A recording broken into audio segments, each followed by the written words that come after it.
Amis téléspectateurs yu Sénégal 7 ñu ngi leen di nuyu di leen ziar di leen jaajëfal comme chaque jour nuñ koy defee ci suñu jotaay tey nag ñu ñëwaat ci benn ITV bi nga xamante ni ITV politique la ñu nax fee dalal nag ki nga xamante ne jeune la di wuyoo ci turu Mamadou Aw nag donc mu nekk nag ci mouvement bi nga xamante ne mu ngi tudd République des valeurs bu Thierno Alassane Sall donc nag moom mu war a ñëwaat tey waxtaanee débat politique boo xamante ne rek dafay ñoŋal élection locale yi parce que nag candidat donc laataa ñëw xuus ci waxtaan dañ koy bàyyi mu nuyoo ko moo ko téléspectateur Mamadou ñu ngi lay nuyu di la ziar. maa ngi lay fay Mané donc maa ngi lay fay maa ngi nuyu sa téléspectateur yëpp. voilà ñu gis ne nag tey jotaay bi lu ko wund du lenn lu dul benn débat politique boo xamante ne tey moom lañ nar a amal donc mu ñool leer lu bu baax li nga xamante ne mooy élection locale yi déjà laataa ñoo tàmbali rek lan moo tax nga dugg ci politique.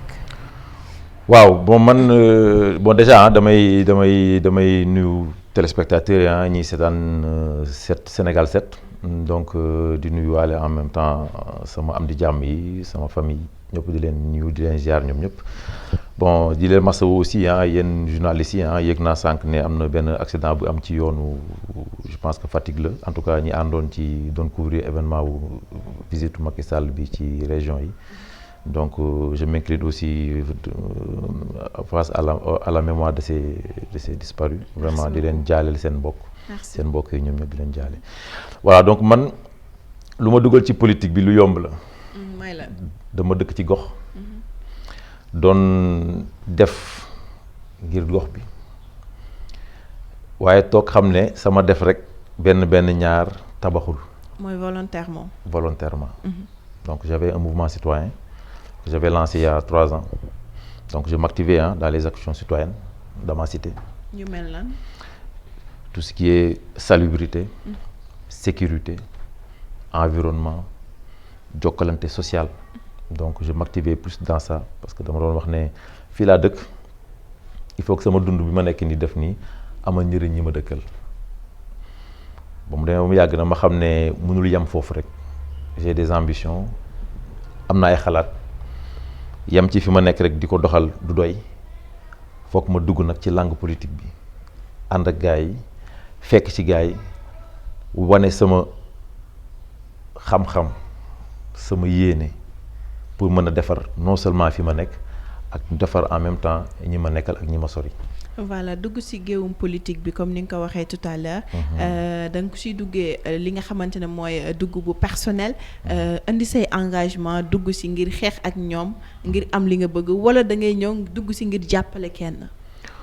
waaw xam nga tout début booy dugg yow sa yëf personnel ngay ñëwee. parce que yow yaay am say ambition yow yaay am say idée léegi da ngay xool ñan nga fi fekk. ñi fi fekk yan discours la ñu am yan type de personnalité politique ñoo am di nga am certainement ñi la ci marqué di nga am certainement ñi nga xam te ne bokku ngeen gis-gis tu te retrouves ci ñooñu noonu man tey premier parti politique bi ma dugg mooy bi ma nekk tey mooy République des valeurs toog naa seetantal naa xool naa leader yu bëri observé naa leen topp naa seen discours ba dem ba gis ki ma doy ma gis ni kii li mu def nii gis naa ci sama bopp ndax jàpp naa ne xëy na su ma nekkoon ci place am li mu def nii dinaa ko def. mooy kan. Thierno Alassane Sall. d'accord donc moom nga def royukaay. moom laa def royukaay tey jii ci politique. voilà donc nee nga da ngay ñëw ngir dugg ci sa but personnel ngir xeex ngir am lépp li nga xamante ne tey jii moom nga bëgg ci politique déjà politique ku ci dugg rek surtout jamono ji sax ngay fësal sa bopp rek dañ naan dafa bëgg nekk candidat ci mairie locale yi est-ce que bëgg nga nekk candidat. waaw ren moom élection locale yi du ma romb. da ngaa samp sa ndënd. ren moom dama samp ndënd dama téye te damay tëgg. dama samp bu dëgg te damay tëgg. mais est-ce que dina yomb. du yomb. ndax man nga ma gëm ne àdduna lépp looy def lu yomb rek moytu ci lépp looy dugg. jafe-jafe daf ciy am. mooy tax bis boo demee ba am ci li nga bëgg boo tëddee nga am fierté ne man je me suis donné pour am li ma bëgg nii ndax li ñu wax bu jinnee bëggee daxaar ku yéeg da nga daanu. man dama nekk ma am ay sama papa daf ma yàgg wax ne gis nga àdduna boo bëggee am dara foog nga def, boo bëggee am lu kenn amul foog nga def lu kenn def. tey dugg naa ci langue bi xam naa ne lu jafe lay doon déjà expérience politique bi mayuma ko parce que ba mu ci duggee yàggul fekk naa si ñoo xam ne am nañ 30 ans d'expérience, 20 ans d'expérience. waaw yàgg nañ ma ko wax nag. da nga am fit kay moom. yow yaa ngi si bëgg a dugg si langue pël ngir jàmbaar la ñi nga xamante ne ñoom si la ñu mën nañu sax si la ñu yaroo fet. man boo génnoon fii nga laajte wax sama tur li nga ci tegale mooy ku am fit la. ça se voit. ku am fit la. et man dama jàpp ne fit mooy tax ñuy avancer tey su ma amul woon fit en tout cas su ma ñemewul woon li ma doon def xëy na tey sant yàlla li ma am ne du mu ko am ba may jàng dama am fit ndax su ma nekkee classe. boo ma rawee tey dama ëllëg doo ma raw. te dinaa def lu tax suba doo ma raw su may foog samay moroom dinaa ci joxe ay anecdote peut-être ba ñuy gën a nekk ndaw temps yi ñu gën a nekk jeune jump et tout ça jamono yu ñuy topp ci xale yi.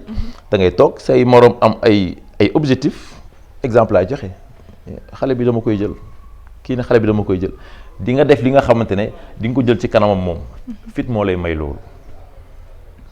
mu teg ci tey Budoka la ñu jàngal ñu ne persévérance mooy tax nga am lu nekk. Budoka maanaam. damay karaté. da ngay def karaté. damay def karaté. yow est-ce que kon ñi ngay kiiwal dinañ la ñeme. buñ taxee sama kanam de ma dóor leen de taxee sama kanam bu ñu ma moytuwul su kii dina ñëw de. mais au fait langum politique du affaire de Budoka du affaire de kii affaire de stratégie la. voilà donc ak ay mbooloo aussi. waaw mbooloo am na ci solo stratégie moo jiitu. te boo amee éducation Budoka loolu yëpp dañ la koy jàngal.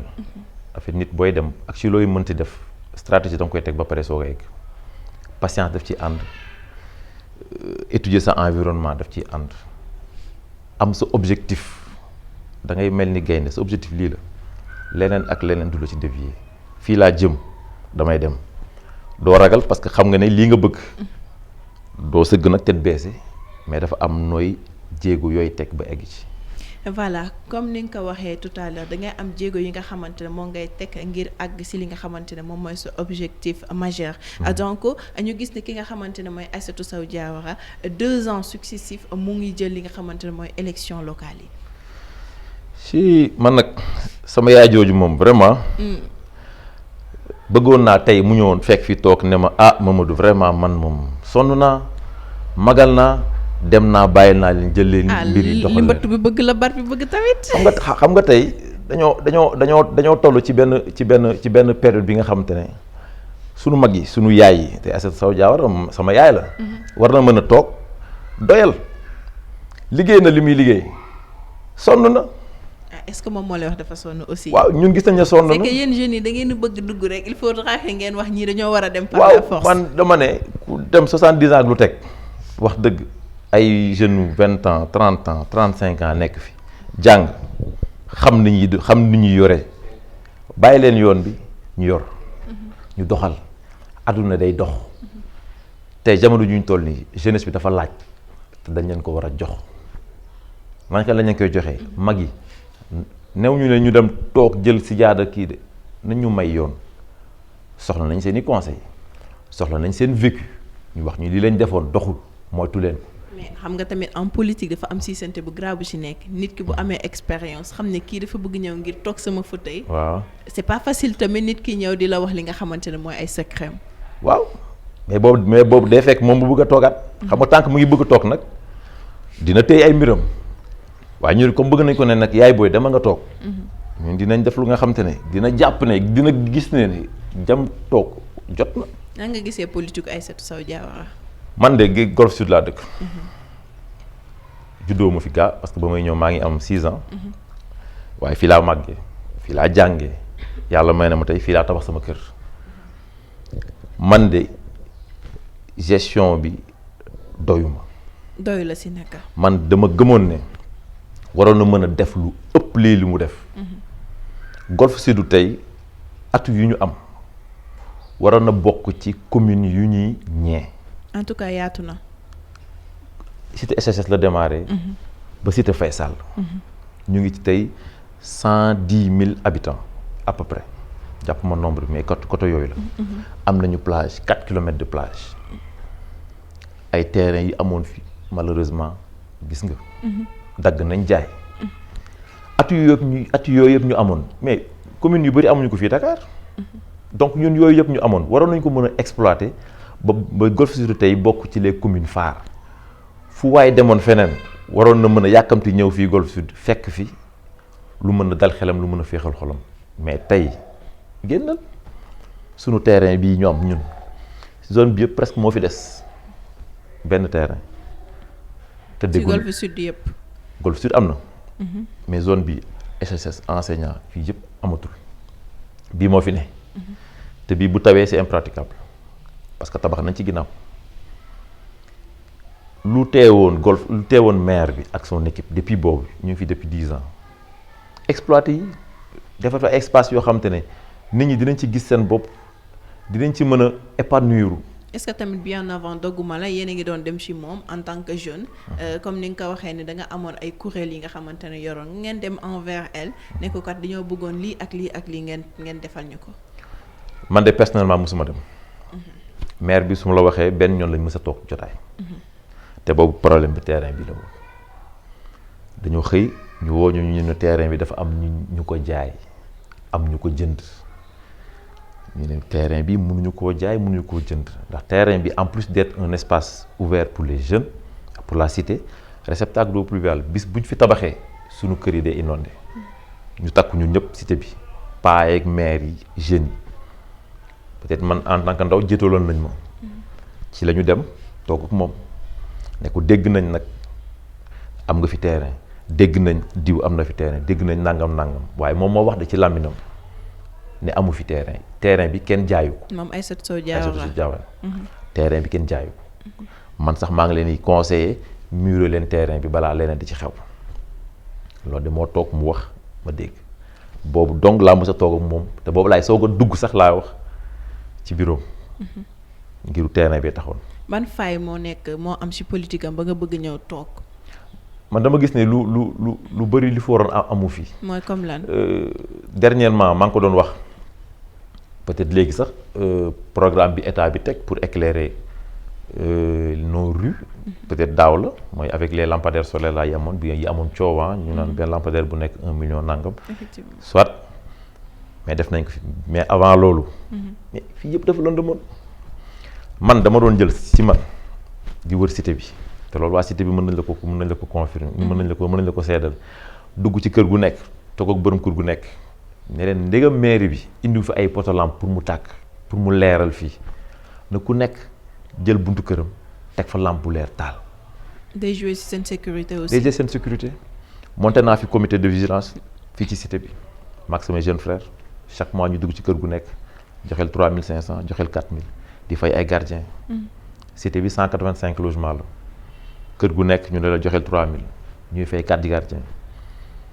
loolu ñoo ko jëloon su initiative boobu ñu ñoo ko defoon parce que gis nañ ne li ñu yaakaaroon peut-être ci mairie bi mu indil ñu jàppale ñu ci wàll woowu defu ko mais ñun on a pris sur nous ñu demal suñu bopp. donc looloo tax kon nga am fitu ñëw samp sa ndër te xam nga ne boobaa li nga xamante ne mooy jeunesse bi dinañ la topp parce que wane nga bon exemple ba maire bi toogee woon fii deful lu ni mel. yow nga def ko. waaw man nag dama ne fu ma mënti nekk parce que dañ ma ko jàngal tamit foo mënti nekk exemple boo mën a joxe ci lu baax joxe ko ndax ñun dañoo royu ci ay exemple yu baax. yàlla daf ñu baaxee ñu am ay waajur yoo xam ne teg nañu ci yoon jàng nañ ci ñoom donc ñun it on n'a pas le droit di def leneen lu weesul ñoom li ñu jàngal. ki nga xamante ne mooy Lat Diop nga xamante ne lëmbe na fi nga xamante ne mooy Golf Sud. Golf en général sax laay wax politique am kenn naatamlewu ko sa manière de faire et tout nan nga ko gisee. waaw Lat Diop man de xamante wuñ Lat Diop. su ma la nee ñaari yoon la ñu mës a toog te ñaari yoon yi sama benn maire fii moo koy politigal ci moom moo ñu woowoon de day ñëw këram ñu toog ku nekk jël kàddu ñu wax ji li ñu xalaat beneen meeting la doon def fii je pense que loolu élection locale yi la woon 2014 su ma juumul 2014 wala législative 2017 ci lañ mës a toog damay dégg nag mu ngi def may dégg mu ngi ànd ak ñi tey mu ngi xuloo ñële suba dégg naa ne ku mën a xuloo la. mais tamit en politique comme ni waaw damay dégg rek xam nga damay dégg ñu naan la ah diw de ànd na ak lat waaye toog nga quelque temps àndut ak lat parce que lat nangam bon man comme xaw ma ko du ma ci dugg xaw ma nu mel parce que mosaguñ sekk dara. non mais politique tamit moom moo mel noonu. waaw soit xuloo xeex ak moom si yéen la fekk baax. waaw comme dañuy xuloo di xeex. da ngeen di xëccoo nag li ngeen bëgg yéen ñëpp moo tax dégg naa ko mën a xuloo dama ko dégg nag. dégg naa ko mën a man nag du ma xuloo kat. man du ma xuloo kat mais dégg naa ko mën a xuloo la. non mais di nga nekk xulookat nag parce que dangaa dugg si géewum politique. waaw bu fekkee ne xam nga tey on a l'habitude de voir une certaine manière de faire de la politique ñun mais est-ce que tey jàppuloo ne jot na tey ñu changer cette manière de faire de la politique. xuloo tagga santé wàññi ñi inventer ñi pour man war nañu mën a dépasser stade boobu tey war nañu mën a toog def de la politique d'une manière élégante. xulu xeex bañ ci am parce que après tout tu parles de local. mbiru gox la local du ay présidentielle ak législative non suñu biir la ñun ñu fi dëkk ñooy dugg ci géew bi bëre pour jot duñ jot rek xanaa war a toog suñu kër dañuy defar fi ñu nekk donc loolu que mu nekk keneen ki nekk parti B que keneen ki nekk parti B yëfu parti sax war nañ ko mën tegee nii te xam ne yëfu local la fi nga dëkk ngay defar. mais ñoom parti bi la ñuy gën a prôné au fait. man nag loolu dafa bokk nag ci li may wax ne loolu ma war a changer tey mbiru local ñi nekk ci gox bi ñoo war a mën a ànd ñoom ñëpp dindi plein de clivage yi am seen diggante ànd jàppoo dem te di waxante dëgg ki fi nekk bu defee doxul ngal wàccal keneen jéem. ndax kooku it bu deferee yow mi fi dëkk bu fekkee ne fi nga dëkk parce que li ñuy gis tamit mooy léegi sunu maire yi da ngay nekk maire d'une commune doo fa dëkk. commune bu lëndëmee moo ci xam dara bu tawee am mbënd moo ci xam dara parce que t'es pas impacté man tey fii laa dëkk sama njaboot fii la ñuy yeewoo fii laa xëy di dem Dakar di liggéey bis bu mbënd amee je suis concerné su may ñibbisi di ñëw koñ bi lëndëm mais je suis concerné sama njaboot bu ñu génn ils sont concernés donc man wala ku mel ni man ku dëkk ci gox bi bu ñu nee diw war na mën a jël pour defar war nañ ko mën a wóolu ni xam ne ni kii bu defaree pour ñeneen ñi boppam lay defaral ndax tey su tëli yi baaxee sécurité bu amee mais je suis le premier concerné. man sama koñ fii ni mu lëndëmee bu ñu ma tegaloon ay lampe bu ñu ma jàppale woon ci ay je dis xoolal yéen a ngi ñëw gis ngeen mécaniciens yi nu ñu tasee fii c'est de l'anarchie mais mairie bi rôle am mooy ordonner commune bi ba mu normal di nga def ci yeneen communes yi mais da ngay à la limite da ngay fan seen maire yenn anarchie ci voie publique doo ko fa gis te loolu rôle maire la anamu moom. mais tamit loo teggi tamit da nga fay teg dara.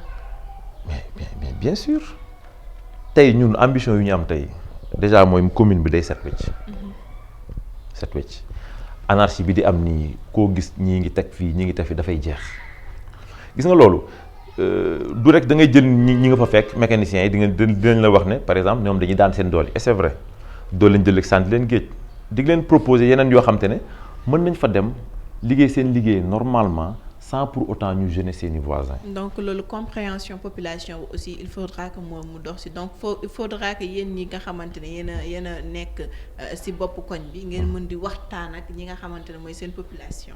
waaw xam nga tey ñun sans pour autant nekk man du ma conseiller samay ñi may àndal du ñu ay conseiller waxtu ma la ak nekk maire. jéego yooyu sax ñun dañ ko tàmbalee dox bu yàgg. da ngeen ko def bien avant. problème yi ñu amoon fii léegi sax peut-être dindi nañ leen ay parking ñoo fi nekkoon fii ba ñuy defar BRT bi bien avant day ñëw gis waaye nit di def dara day ñëw ci moom nekk ñun nag ñoo dëkk fii li ngay def nii boo ko defee di nga gêner ça et ça et ça bu doon su sago defee ko nii ñu accompagner li ci nii waxtaan ba juboo ñoo ñu def et mairie bi du ci intervenir ci dara te loolu liggéey mairie bi la war a doon. te yow bis ba toogee di nga ko def. non lu leer. voilà ñu ñëw si ki nga xamante ne mooy Néné Fatoumata Tall ba tey mu dëkk si gox bi Golf. nekk ministre. nekk si seen gox dëkk fi di fi yeewoo. politique am ak daraja bu mu am. ban apport la am si yéen ñi nga xamante ne yéen a nekk ay jeunes leaders politiques.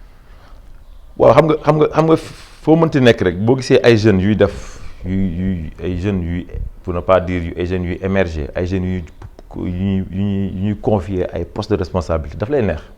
parce que en tant que jeune su ma gisee jeune bu ñu confier ay responsabilité daf may neex mais nag ci kaw aussi jeune bi bañ a décevoir si naka kan moo décevoir foofu. xaw ma damay joxe exemple. non mais dafay leer rek. kan moo décevoir tey dama ne ku mel ni Néné Fatoumata Tall damay wax comme li ma wax ci Lat Diop xaw ma ko. wax dëgg yàlla xamante wuñ. non mais gis nga action yu muy def liggéeyam parce que fii ngeen dëkk aussi. lan la def man Néné Fatoumata Tall lan la def lu ma gis. gisuma. en tant que ministre dëkk ci gox bi. gisuma man ba may dégg ñoom Moustapha Niasse nekkoon nañ ministre jël nañ seen benn tëli même bu dee loolu dañ fa def jël nañ tëli bu dugg ba seen kër ñu naan la diw nekk na ci benn village tabaxal na village bi da nga koy dégg da ko doon dégg mais tey ministre la d'accord moo lan la def gisuma ko. amul réalisation bu mu def. yëgoo leen ci seen bopp daal. man de gisuma ko man Mamadou Aw gisuma lu mu def.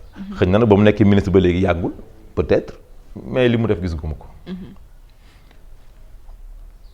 Amotura laa dëkk damay doxantu enseignant damay dugg SHS damay dugg Bari Eli damay dugg golf damay dugg feneen ak feneen mais demaguma de ñu ne ma ministre bi moo fi def lii.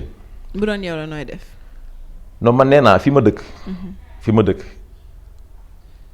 bu may defari balaa may defari feneen fi ma dëkk laay njëkk defar fii li ñu soxloo dafa bari sunu xale yi duma ne nooyeetuñu suuf si yëpp jaay nañ ko. benn terrain wala ñaar ñoo am pour 4 ou 5 ou 6 cités mais ñi fi nekk am ay ndombol tànk nañu jël ci lu ñu am investir ci commune bi lu war a mën a nekk la defar nit ñi ay terrain defar nit ñi ay espace de jeu éclairer koñ bi defar pavage te lii fii suuf koñ yi suuf la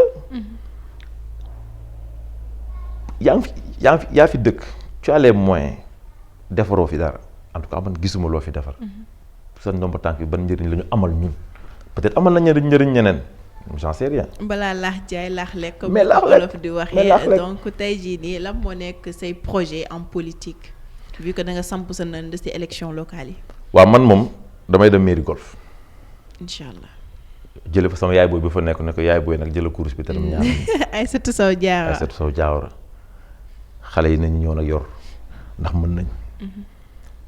jàng nañ fi ñu war a jàngee yàlla mel nañu expérience bu ñu war a mën a gérer jot na ñu jël mbir yi doxal ko teg ko ci yoon man dama bëgg a tey ku jógee beneen commune feneen boo duggee biir golf ne golf changé na te lu war a mën a nekk la.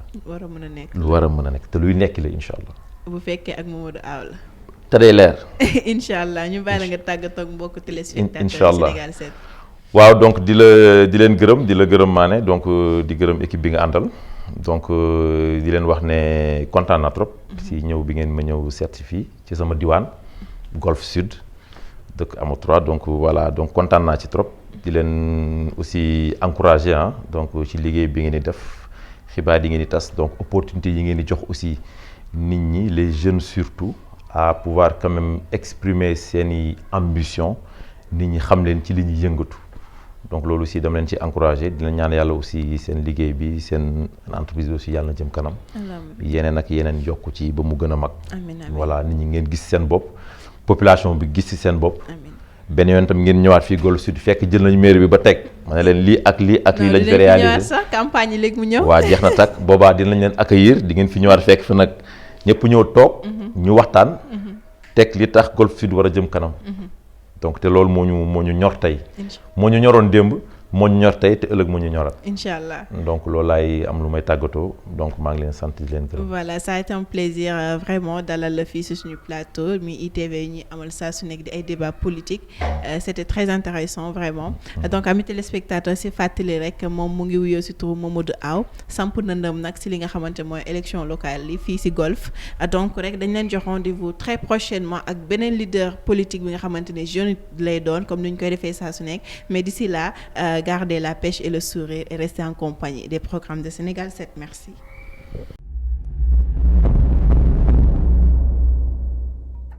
cheetetetet mais yow sawaay yow fu ñu la fekk yaa ngi ci kanamu ordinateur bi wala sa kanamu tablette ba sa téléphone portable lu xew mais damay lire ay information waaw xoolal boo bëgg am ay information yu leer nañ et en temps réel duggal ci www.senegal7.com ay information yu wóor man de maa ngi application Sénégal 7 lépp lu xew dama koy jot ci sama téléphone ci tàng bi te nag application Sénégal 7 am ko yomb na da ngay dugg ci Play Store wala Apple Store nga télécharge ko rek xam li xew ci réew mi ak la xew ci bitim réew te nag dara du la ci umpu. Vous voulez des informations en temps réel? Cliquez sur www.senegal7.com. Sénégal 7, le roi de l'information en temps réel.